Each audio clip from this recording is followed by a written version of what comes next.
ಇನ್ನು ಶಾಸಕ ಪ್ರದೀಪ್ ಈಶ್ವರ್ ಅವರು ನಮಸ್ತೆ, ಈಗ ದೂರವಾಣಿ ಸಂಪರ್ಕದಲ್ಲಿದ್ದಾರೆ. ಪ್ರದೀಪ್ ಅವರೇ ನಮಸ್ತೆ. ನಮಸ್ಕಾರ ಮೇಡಮ್. ಪ್ರದೀಪ್ ಅವರೇ, ಈಗ ನೀಟ್ ಪ್ರಶ್ನೆ ಪತ್ರಿಕೆ ಸೋರಿಕೆಯಾಗಿದೆ. ಈಗ ಮತ್ತೊಮ್ಮೆ ಪರೀಕ್ಷೆ ಬರೀಬೇಕಾಗತ್ತೆ. ಇದು ಮೊದಲೇನಲ್ಲ, ಪದೇ ಪದೇ ಇಂತಹ ಘಟನೆಗಳು ನಡೀತಾ ಇರುವಂತದ್ದು. ವಿದ್ಯಾರ್ಥಿಗಳ ಮೇಲೆ ಎಂಥ ದುಷ್ಪರಿಣಾಮ ಬೀರಬಹುದು, ಎಷ್ಟು ಒತ್ತಡ ಹಾಕಬಹುದು, ಏನ್ ಹೇಳ್ತೀರಿ ಬೆಳವಣಿಗೆ ಬಗ್ಗೆ? ಮೇಡಮ್ 24 ಅಲ್ಲೂ ಹೀಗೆ ಪೇಪರ್ ರಾಜಸ್ಥಾನ ಲೀಕ್ ಆಗಿತ್ತು. ಈಗ ಸೀಕರ್ ಡಿಸ್ಟ್ರಿಕ್ಟ್ ಅಂತ ರಾಜಸ್ಥಾನ ಲೀಕ್ ಆಗಿದೆ. ಇವರೊಂದು ವಾರಕ್ಕೆ ಮುಂಚೆ NT ಅವರು ಟ್ವೀಟ್ ಮಾಡಿ ನಾವು 10 ಸ್ಟೆಪ್ಸ್ ಅಹೆಡ್ ಇದೀವಿ, ತುಂಬಾ ಟ್ರಾನ್ಸ್ಪರೆನ್ಸಿ ಮೇಂಟೈನ್ ಮಾಡಿದೀವಿ ಅಂತ ಬಾಯ್ ಪಡ್ಕೊಂಡ್ರು. ಇವತ್ತೊಂದು ಎಕ್ಸಾಮ್ ನ ಸೆಂಟ್ರಲ್ ಗವರ್ಮೆಂಟ್ ನರೇಂದ್ರ ಮೋದಿ ಅವ್ರಿಗಾಗ್ಲಿ, ಸೆಂಟ್ರಲ್ HRD ಮಿನಿಸ್ಟ್ರಿಗಾಗ್ಲಿ ಇವತ್ತು ಮಕ್ಕಳು ದಿನಕ್ಕೆ 14-16 ತಾಸು ಓದಿರ್ತಾರೆ ಮೇಡಮ್. 14 to 16 hours. ಮೇಡಮ್ ತಮಗೆ ಗೊತ್ತಿರ್ಲಿ, PUC ಆದ್ಮೇಲೆ 1 ವರ್ಷ, 2 ವರ್ಷ, 3 ವರ್ಷ, 4 ವರ್ಷ ಪ್ರಿಪೇರ್ ಆಗಿ ನೀಟ್ ಪರೀಕ್ಷೆ ಬರೀತಾರೆ.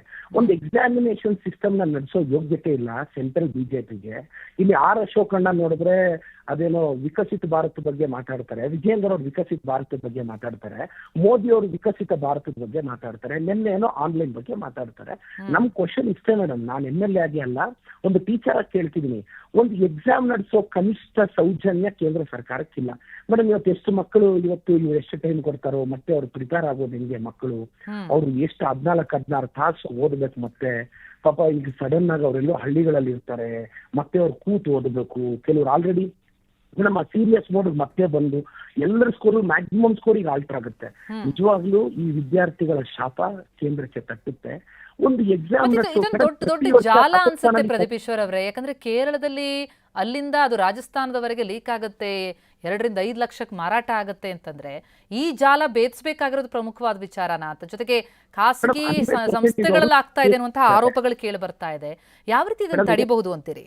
ಮೇಡಮ್ ಈಗ CBIಗೆ ಈಗ ನಾನು ತಮ್ಮ ಮಾಧ್ಯಮಗಳಲ್ಲಿ ನೋಡಿದ್ದು, ಪತ್ರಿಕೆಯಲ್ಲಿ ಓದಿದೆ, ಕೇರಳದಲ್ಲಿ MBBS ಓದ್ತಾ ಇರೋ ರಾಜಸ್ಥಾನದ ಮೂಲದ ಹುಡುಗ ಅವನಲ್ಲಿಗೆ ಡೆಹ್ರಾಡೂನ್ಗೆ ಮತ್ತೆ ರಾಜಸ್ಥಾನ್ಗೆ ಏನೋ ಕಳಿಸಿರ್ತಾನೆ. ಆ ಸಿಟಿಯಲ್ಲಿ ಲೀಕ್ ಆಗಿದೆ. ಮೇಡಮ್ ರಾಜಸ್ಥಾನದ ಎವ್ರಿ ಇಯರ್ ಒಂದ್ಸಲ ಒಂದೇ ಸೆಂಟರ್ ಅಲ್ಲಿ 14-15 ಜನ ಮಕ್ಕಳಿಗೆ 720 out of 720 ಬಂದ್ಬಿಟ್ಟಿತ್ತು.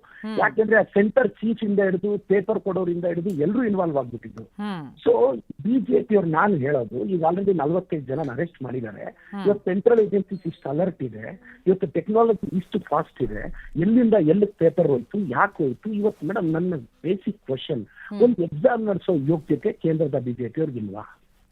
ಇವತ್ತು 22 ಲಕ್ಷ ಮಕ್ಕಳು, ಅವ್ರ ಪೋಷಕರ, ಇವತ್ತು ಎಷ್ಟೋ ಜನ ಪೇರೆಂಟ್ಸ್ ಮಕ್ಕಳು ಆತಂಕದಲ್ಲಿದ್ದಾರೆ. ಇವತ್ತು ಇದ್ರ ಬಗ್ಗೆ ಅಶೋಕಣ್ಣ ಏನ್ ಹೇಳ್ತಾರಂತೆ, ವಿಜೇಂದ್ರ ಅವ್ರು ಏನ್ ಹೇಳ್ತಾರಂತೆ. ಇವತ್ತು ಸ್ಟೇಟ್ ಮಕ್ಕಳು, ಬಡವ್ರ ಮಕ್ಕಳು ಏನೋ ಕಷ್ಟಪಟ್ಟು ಮೇಡಮ್ ಈಗ 1 ವರ್ಷ ಸೀರಿಯಸ್ ಮೋಡಲ್ ಇದ್ರು. ಈಗ ಲಾಸ್ಟ್ 10 days ಈಗ ಎಲ್ಲರೂ ರಿಲ್ಯಾಕ್ಸ್ ಆಗಿದ್ದಾರೆ. ಈ ನ್ಯೂಸ್ ಎಷ್ಟು ಜನಕ್ಕೆ ಮತ್ತೆ ಆ ಸೀರಿಯಸ್ ಮೋಡ್ ಬರಕ್ ಆಗ್ಬೇಕಲ್ಲ, ಪೇರೆಂಟ್ಸ್ ಎಲ್ಲರೂ ಆತಂಕದಲ್ಲಿ ಇರ್ತಾರೆ.